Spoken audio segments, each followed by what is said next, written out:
My hands are shivering above the styrofoam cup. My name is often concealed as a reference number or student ID. If I'm lucky, it's simply mispronounced or misspelt. Miss, I wonder what your first name is, I asked in school. Miss Carey cared for me, so her every detail mattered to me. So how am I supposed to believe that the government cares for me when they don't even know my name? Unless they see a search for a terrorist on internet history from ISIS, Al-Qaeda, or Sinn Féin. But they'll let you get away with paedophilia. Don't ask me, ask the BBC. Ask Cyril Smith, who served as an MP.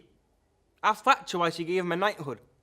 Governments exported diseases like syphilis and gonorrhea, telling me to be thankful for colonialism as they built some train track using my own ancestors as slaves.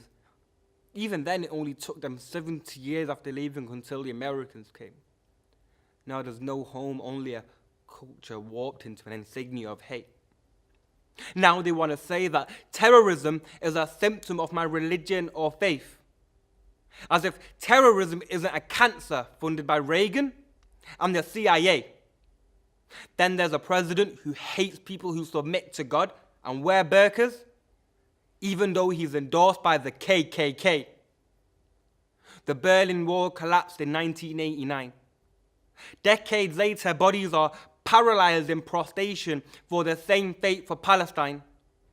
West Bank in incomplete odyssey. People signing e-petitions like politicians aren't signing deals with devils. Like Bush and Bin Laden didn't shake hands before 9/11. But then there's, from Grenfell to Suez, there's too many murders for the papers to write an obituary. Until it's a terror attack. And on the topic of newspapers, who's heard of the Daily Mail and Sir Paul Dacre? That's the paper that celebrated the election of Adolf Hitler. This isn't Breitbart, this is the truth I'm telling you.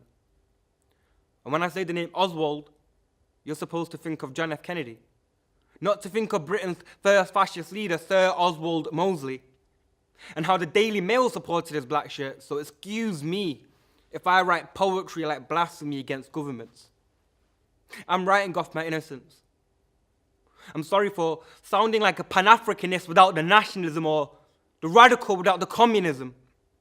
If we do not teach our children, society will.